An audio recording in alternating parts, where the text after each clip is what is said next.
மசாலா பண்ணேன். 1 2 3 4 5 6 table spoon எண்ணெய் விட்டுக்கணும். நீங்கள் யூஸ் பண்ணுற எந்த ரீஃபைண்ட் ஆயில்னாலும். 2 பட்டை, லவங்கம், ஒரு ஏலக்காய் அதை போட்டுருணும்.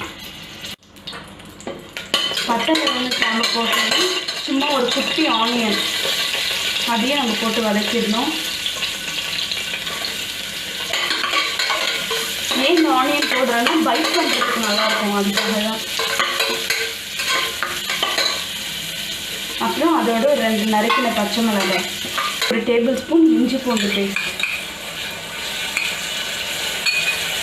6 பூண்டு பல், ஒரு துண்டு இஞ்சி எடுத்துருக்கேன். இஞ்சி பூண்டு பேஸ்ட் இப்போ நல்லா வதங்கிடுச்சு. இப்போ நான் நம்ம அரைச்சி வச்சுருக்க ஆனியனையும் டொமேட்டோவையும் போட போகிறோம். ஒரு 4 வெங்காயம் எடுத்திருக்கேன், 3 தக்காளி எடுத்திருக்கேன். அதாவது நான் பிக் சைஸில் ஒரு 4 ஆனியனும் 3 தக்காளியும் எடுத்திருக்கேன். அடுத்தது அதை நல்லா நம்ம வதக்கணும். இப்போ ஆனியன் டொமேட்டோ பேஸ்ட் நல்லா கொதிச்சு எண்ணெய் பிரிஞ்சு வர ஆரம்பிச்சிச்சு. இந்த டைமில் நம்ம கொண்டைக்கடலை ஆட் பண்ண போகிறோம். கொஞ்சோண்டு கொண்டைக்கடலை லாஸ்ட்டாக விட்டு வைங்க. அது நம்ம கடைசியாக அதை மேஷ் பண்ணி போட்டால் அந்த ரெஸ்டாரண்ட் டேஸ்ட் வரும். அதுக்காக ஒரு 10லேருந்து 15 கொண்டைக்கடலை வச்சுடுங்க, போட்டு வச்சுடுங்க. அதுலேயே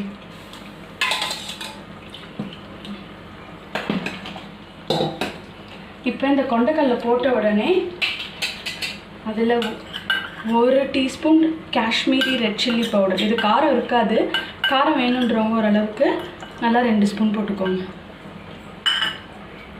அப்புறம் அதோட 1 ஸ்பூன் மஞ்சத்தூள். இது இந்த சன்னா மசாலா பவுடர்னு கடையில் விற்கும், இந்த எவரெஸ்ட் சோலே பவுடர் அப்படின்னு சொல்லி. அது கடையில் வாங்கிக்கோங்க. நம்ம கரம் மசாலா ஜீரக பவுடர்லாம் போட வேண்டாம், இதுவே நல்ல டேஸ்ட்டு கொடுத்துரும். இது கரெக்டாக ஒரு 2 டேபிள் ஸ்பூன் எடுத்துக்கோங்க. நான் ஆல்ரெடி சன்னாவில் கொஞ்சம் உப்பு போட்டிருக்கேன். எனக்கு எவ்வளோ உப்பு தேவையோ அந்த உப்பை நான் இந்த மசாலாவுக்கு கொஞ்சோண்டு ஆட் பண்ணிக்கிறேன். நான் ஆல்ரெடி உப்பு போட்டதுனால எனக்கு தேவையான உப்பு போட்டுட்டேன். இப்போ இது நல்லா கொதிச்சு வரட்டும். இப்போ கொண்டைக்கடலை தேவையான அளவு உப்பு போட்டாச்சு. நான் ஆல்ரெடி 8 மணி நேரம் கொண்டைக்கடலையை ஊற வச்சு 6 விசில் வச்சு தான் எடுத்திருக்கேன். இப்போ நான் அந்த குக்கரில் 2 விசில் வச்சு எடுக்க போகிறேன். அப்போ தான் நல்லா குழைவாக எல்லாமே நல்லா ஒரே மாதிரி சேர்ந்த மாதிரி வரும். அதுக்காக தான் நான் இப்போ குக்கரை மூடுறேன். அதுக்காக தான் நான் குக்கரில் பண்ணுறேன். இல்லை கடாயில் நான் 20 மினிட்ஸ் மூடி வைக்கிறவங்க கடாயில் பண்ணலாம். இது ஒரு ஈஸியான வே ஆஃப் மெத்தட். தான் முன்னாடி நான் சொன்ன மாதிரி பேலன்ஸ் கொண்டைக்கடலையோட ஒரு 6 முந்திரி போட்டிருக்கேன். போட்டு இந்த கொண்டைக்கடலை வேக வச்ச தண்ணியை வேஸ்ட் பண்ண வேண்டாம்.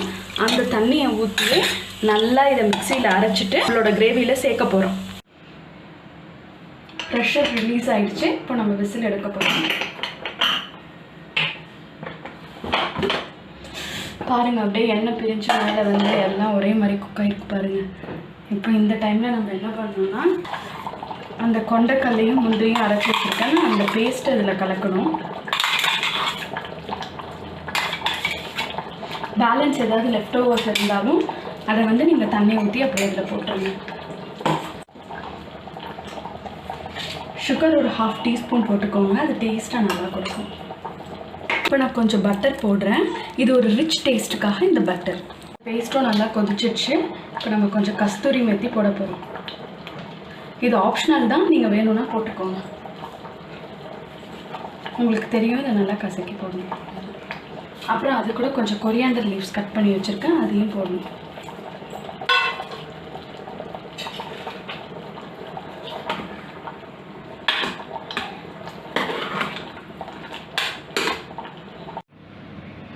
சுவையான சன்னா மசாலா ரெடி ஆகிடுச்சு. நீங்கள் இதை சப்பாத்தி, பூரி, தோசை எது கூட வேணாலும் வச்சு சாப்பிட்லாம்.